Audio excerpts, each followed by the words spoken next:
Alright guys, welcome back to Solid Motion FX to another quick tutorial. We'll do another explosion.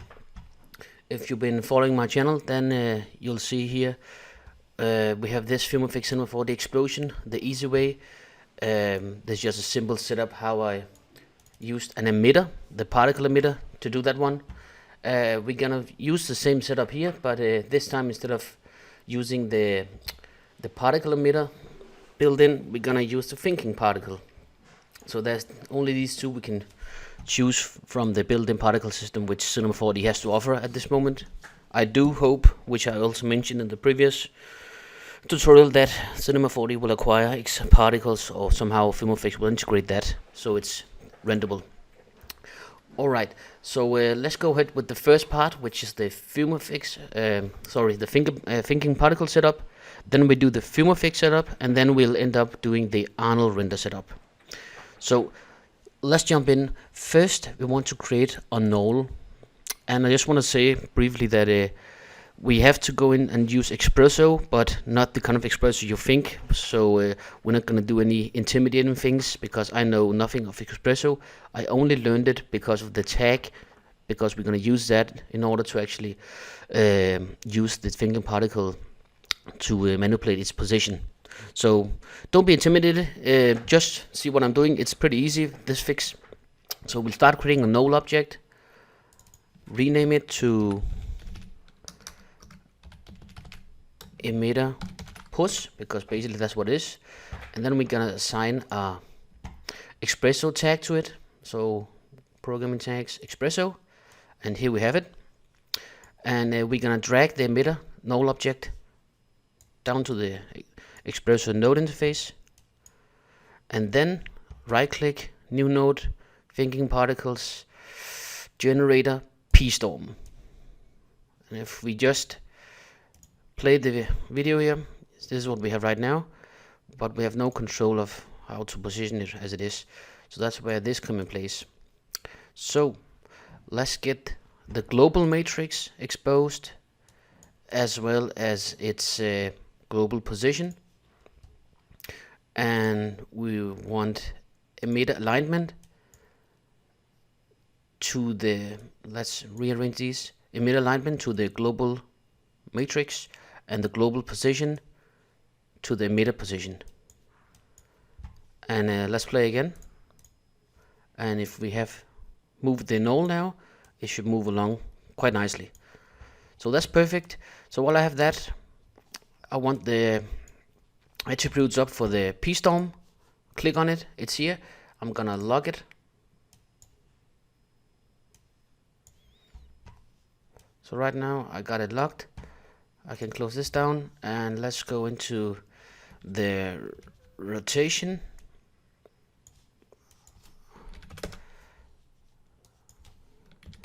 It's because I need to stop it first.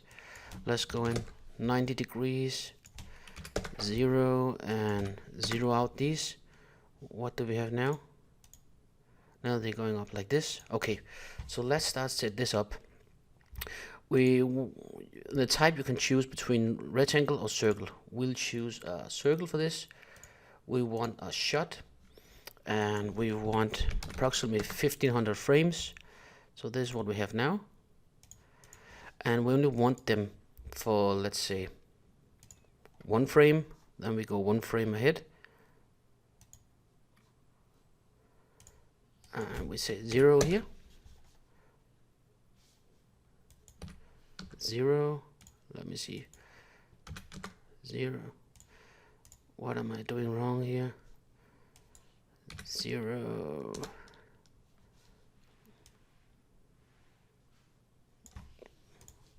And play.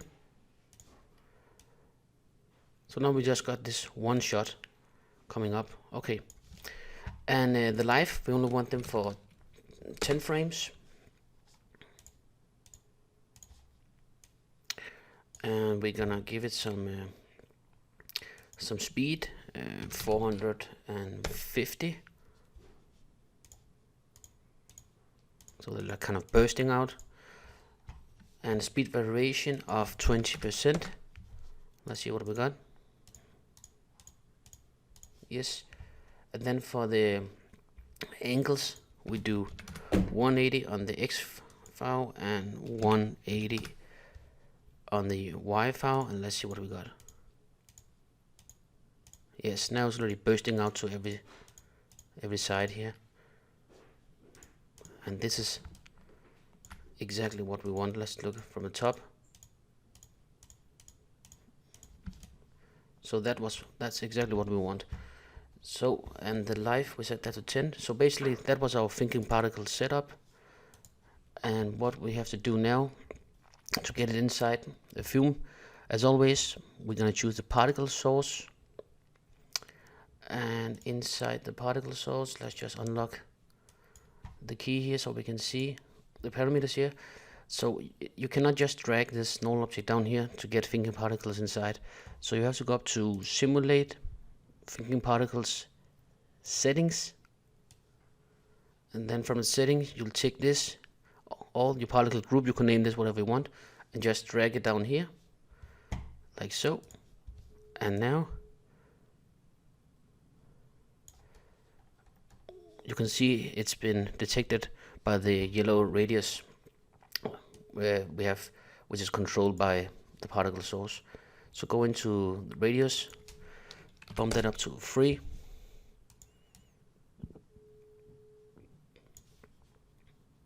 maybe 2.7, like so. And they're only gonna live for these 10 frames. So this is what we want. So that was it for our setup for the thinking particles. So now we go ahead with the FumeFX. Let's go in and add in a FumeFX,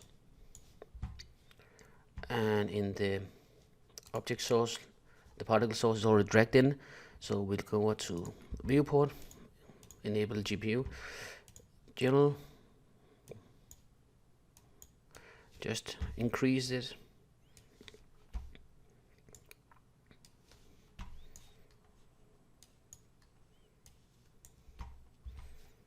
when you play the animation you can almost have a sense of where this is going. So just make sure to make enough room here. This is just for demonstrating purposes, so this should be good. And as we are playing around, we will increase the spacing so we can have faster sims. 2.7 for now. And for this, now we might actually go and need to go back to the particle source and bump it up to 4 maybe. Let's keep it like so. Okay, go back to FumeFX, and let's see here in the simulation tab. We'll start up here. Quality, bump that up. Iteration 150, and set the steps to 2.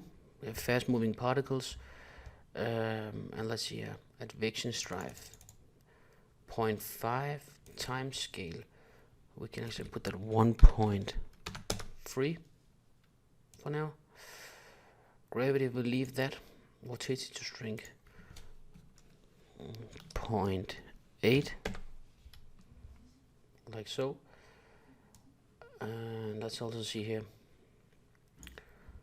the turbulency. We do want some turbulency, so let's see, this should be 0.4, and the scale to 5, detail level up to 5 frames to 16. So this is for 16 frames, it's gonna cycle the X turbulence. And let's see here, we're gonna animate this. So let's actually start by a value of 2, and we'll animate that. Let's see here.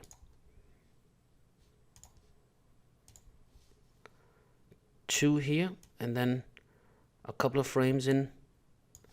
Let's go down to 0, and then a 0. Yeah, perfect. And let's see here, blocking side on the C, and let's see what we what we have here.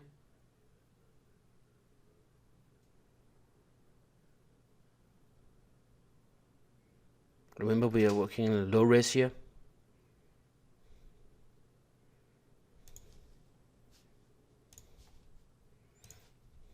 So this is really low res at this point. So go back to the simulation and let's play around with the settings here. So burn rate variation 0.9, heat production 14, expansion 2, fire create smoke, yes, we want that, and the smoke density 1. And we're gonna actually animate the burn rate here. So if we say right along here, it's still 20, and then along from 20 to 60, 40 frames, we'll keep it down to 1.5.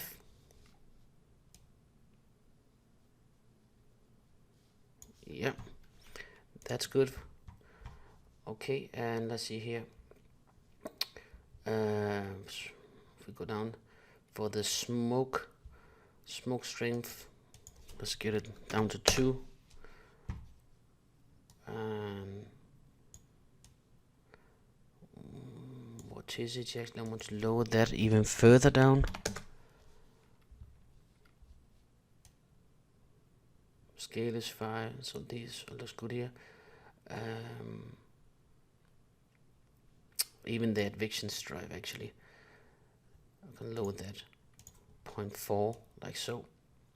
That's the one that creates the swirling effects. So with these values now, I'm thinking the temperature here, the temperature buoyancy 0.5 for that. And then we'll go into the rendering, and we'll set this up to 125 here. And for the fire, as always, you know from all the tutorials how to create the fire, from orange to black, and the middle reddish one, like so. Lower the intensity of the color, 0.3. And for the smoke, a grayish color here, opacity 1.5.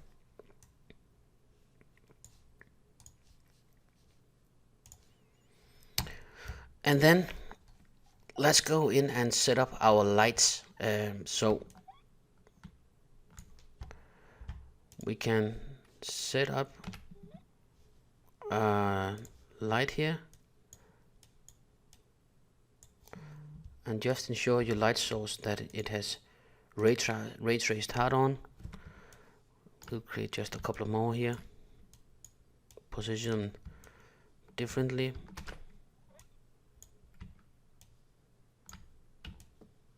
Just for 4 lights should do good here. Let's see them from all the angles.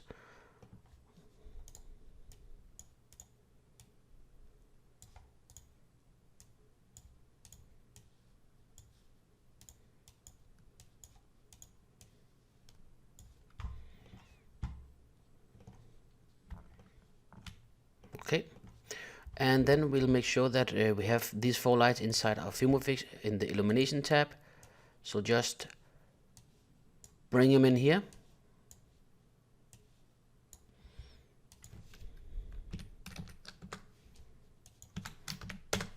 Enable multiple scattering, and then go back to your FumeFX.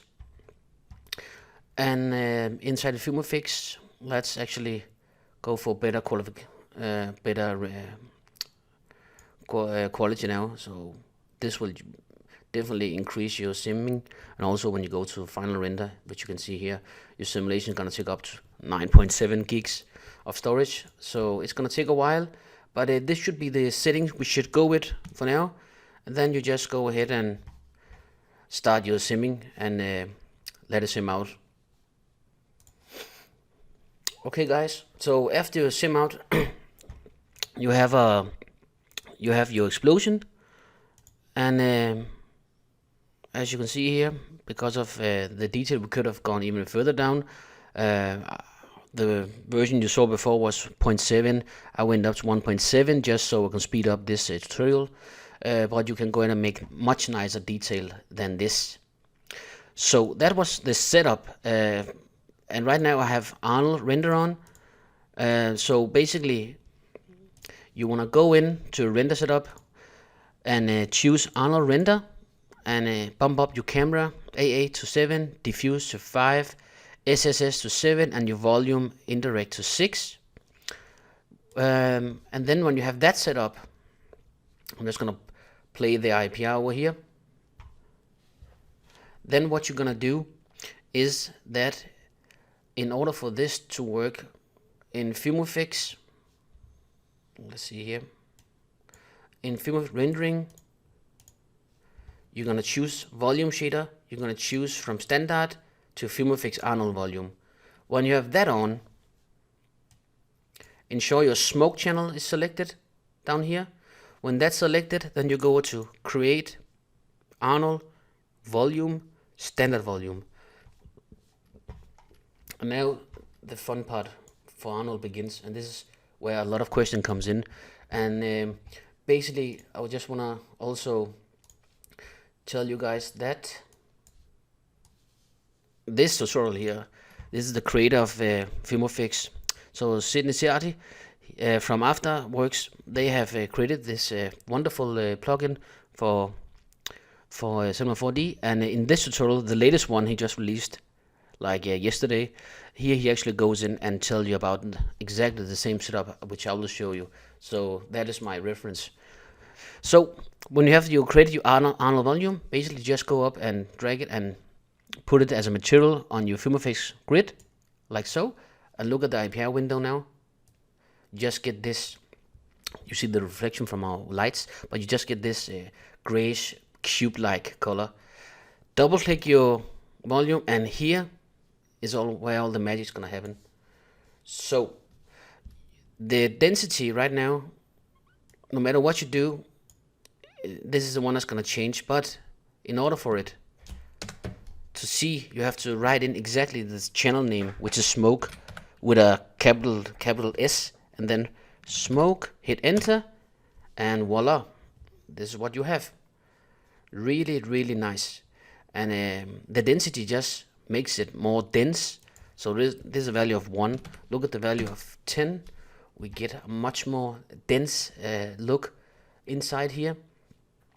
We could even go up to 15 if we wanted.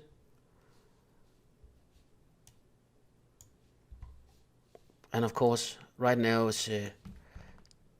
it's dependent by the light sources which we have here.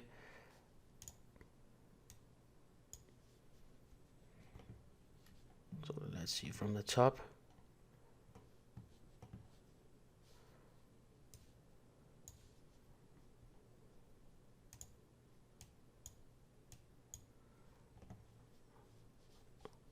And if we go front,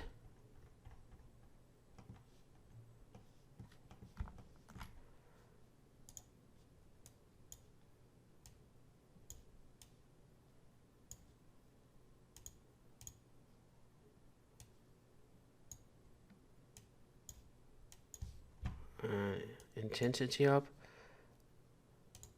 the same with our light here, and now we get some really good details here. So basically what you do from here, you go in and scattering. With the scattering is actually where you choose your color for your smoke. I like this color, so I could leave, but you could have just, make it more grayish, and it's gonna update in here, or reddish, it's gonna update in here. So that's what I like. Then for the transparency, you wanna not completely white, but almost white, to give it some ray transformation. And then in your emission, you're gonna write smoke again, like so, and that should give you a good white